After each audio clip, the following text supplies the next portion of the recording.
Welcome to Russian History Retold, Episode 145, The Crimean War, Part 5. Last time, we talked about the leaders of the military combatants of the Crimean War, the British, French, Sardinians, and Turks on one side, the Russians on the other. Now we begin the fighting in earnest. But before I go on, if you're expecting blow-by-blow accounts of the battles, you're going to be sorely disappointed. That is not something I feel is necessary or something I really want to do, and there are a number of really good books on the subject, and I really want to get more into the general picture of the war instead of delving into the minutiae. If I did, we'd probably finish the Crimean War sometime next year. So, on with the story. The Danubian campaign was the starting point of the Crimean War, and something I only briefly touched upon previously. It predated the entry of the British and the French. In May of 1853, Field Marshal Paskevich and Gorchakov led 80,000 Russian soldiers across the Pruth River into Moldavia and Wallachia. This, you should remember, is the same Pruth River that in July of 1711 Peter the Great found himself surrounded by a vastly larger Ottoman Empire, and was lucky to have made it out alive. This time, the odds were just a little bit better, but not by much. The Ottomans, hearing of the troop movement, sent their forces northward, fortifying the strongholds of Vidin and Silistra, near the mouth of the Danube. This movement of large numbers of armed men made the neighboring Austrians very nervous. But there was no debate about who they were most concerned about. It was the Russians.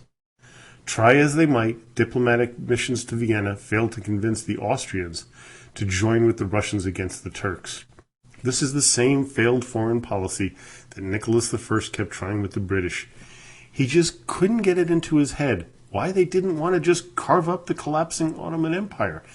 And the Austrians, my gosh, just a few years before, in 1848, the Russians helped you with the Hungarian Revolution.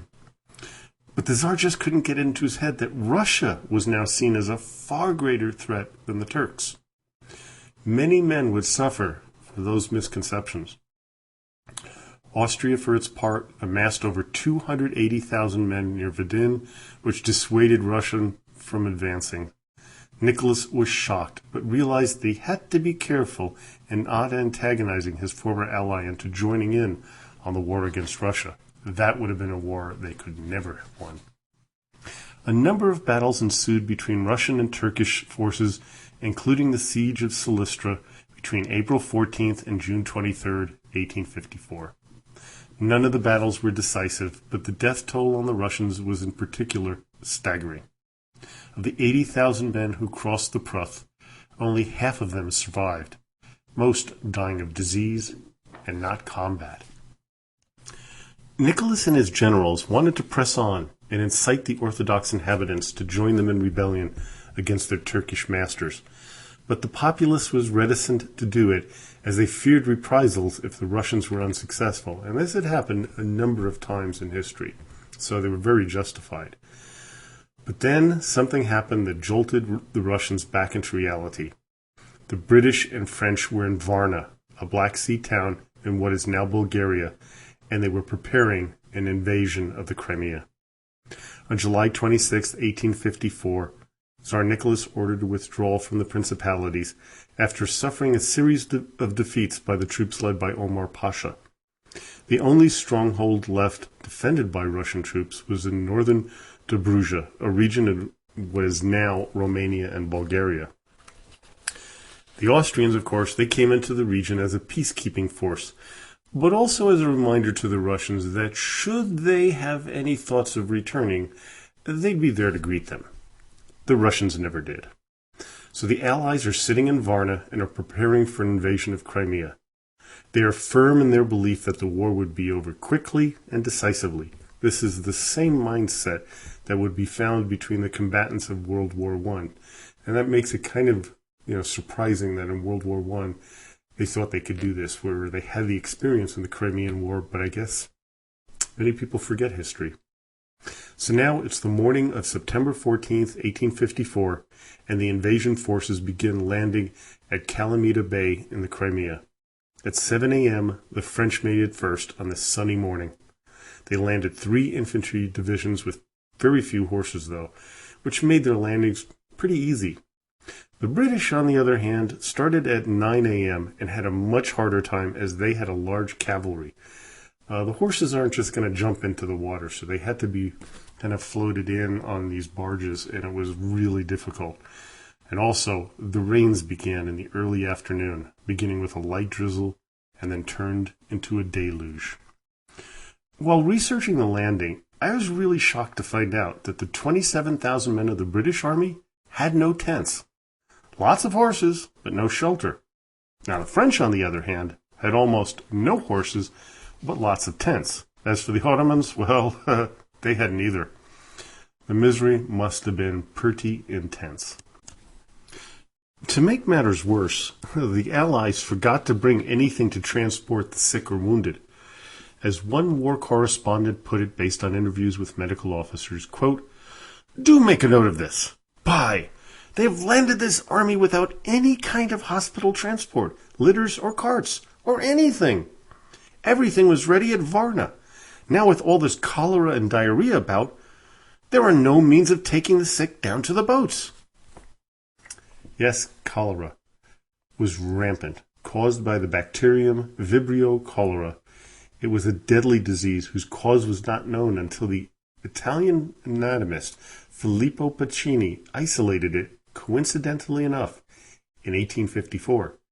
That same year, British physician John Snow found a link between contaminated water and outbreaks of the disease. His work, though, wasn't generally accepted for another 30 years, so would be of no help to the armies of the Crimea.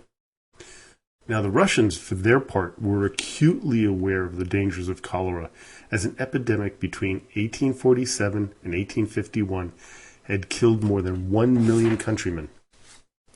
Because of this, it amazes us today that no planning for this was done before the invasion. Cholera was to be the scourge of all sides in this conflict for its duration, killing more people than the actual fighting. With the initial forces all landing, the march to Sevastopol began. Now, it was some 30 miles away, and there were columns of men began to march. The generals and the men in the field of the Allied armies were convinced that before winter set in, they would take Sevastopol, and by Christmas, the troops would be home.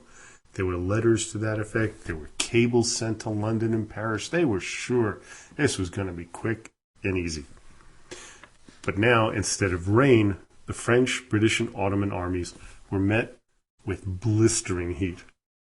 On the right, we have the French, whose men were kind of used to this kind of marching in the heat because of their recent Algerian campaigns in Africa.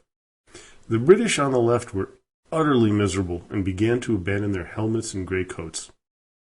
As Paget wrote while coming up upon the scene, quote, "This went on gradually increasing, until ere a mile or two passed, the stragglers were lying thick on the ground.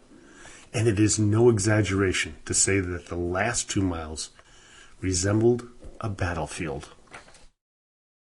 As the columns slowly headed toward their destination, they encountered small bands of Cossacks sent out to scout the enemy and harass them, but not fully engage the invaders. The British and French, for their part, sent out cavalry to reconnoiter as well. They discovered that the Russians were gathering their forces nearby at the river Alma. Russian Field Marshal Menshikov, on his own initiative, decided to make a defensive stand at the Alma. He felt that holding the northern approach to Sevastopol here would offer the best position to defeat the Allies, send them scurrying back home, and he felt because he had the high ground, this was ideal for a defensive stand. Raglan and St. Arnaud, aware of the Russian positions, met at the British commander's temporary headquarters to design a battle plan. Unfortunately, St. Arnaud was beginning to show signs of being very ill.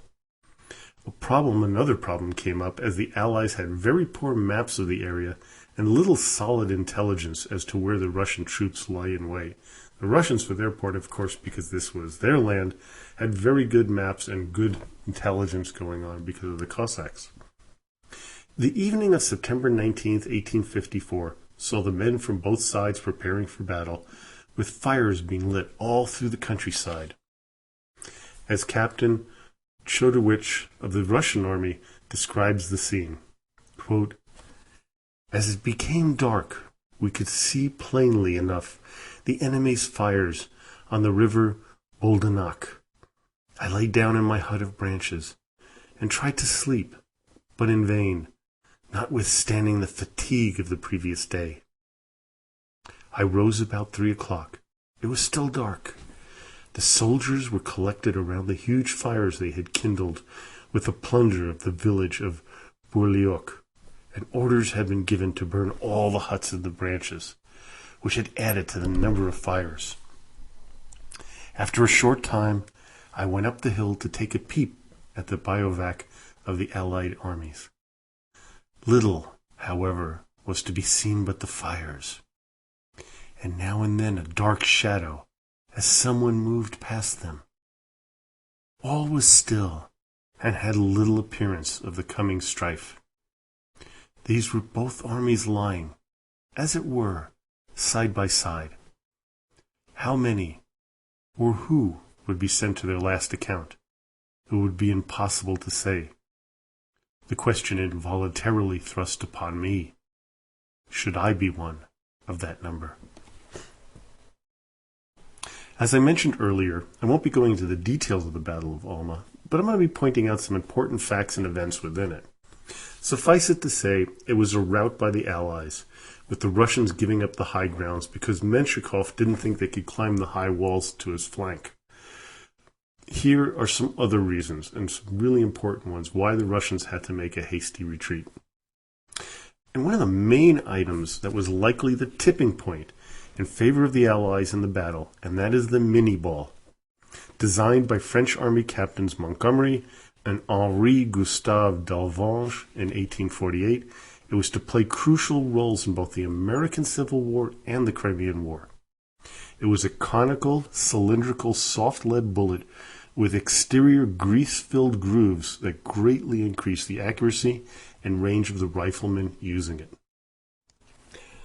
The Russians, who did not have the mini-ball, had to wait until their target was around 300 paces away to fire, while the British and the French could fire accurately at the astonishing distance of 1,200 paces.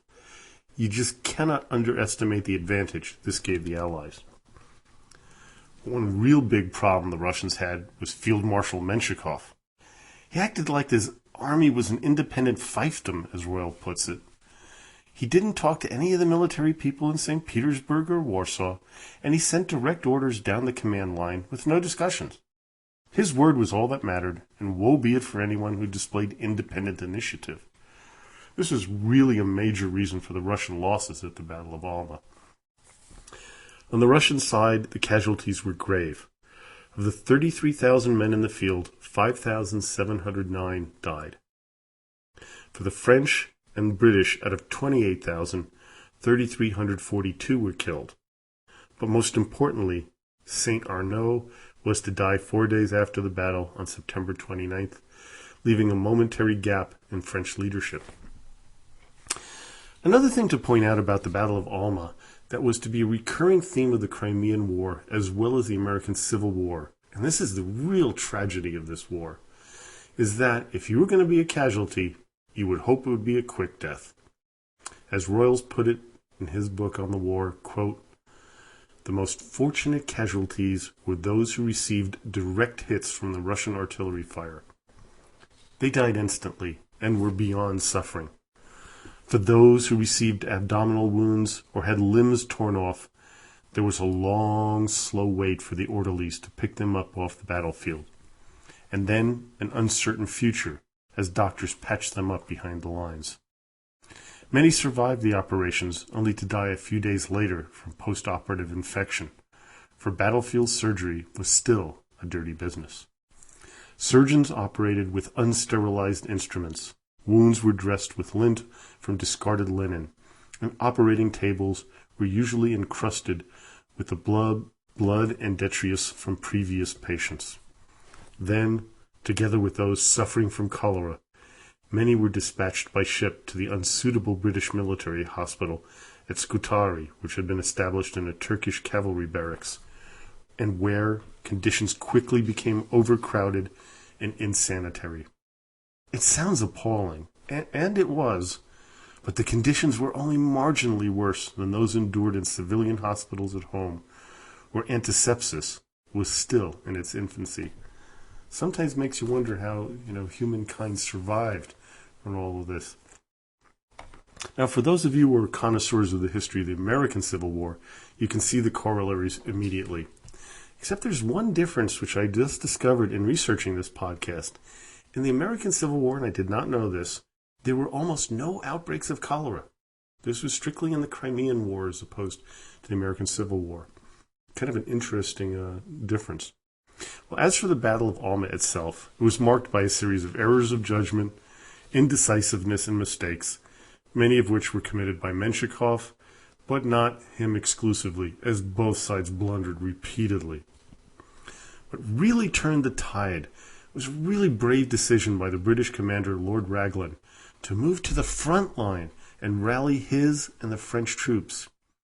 I mean, he ran back and forth on his horse.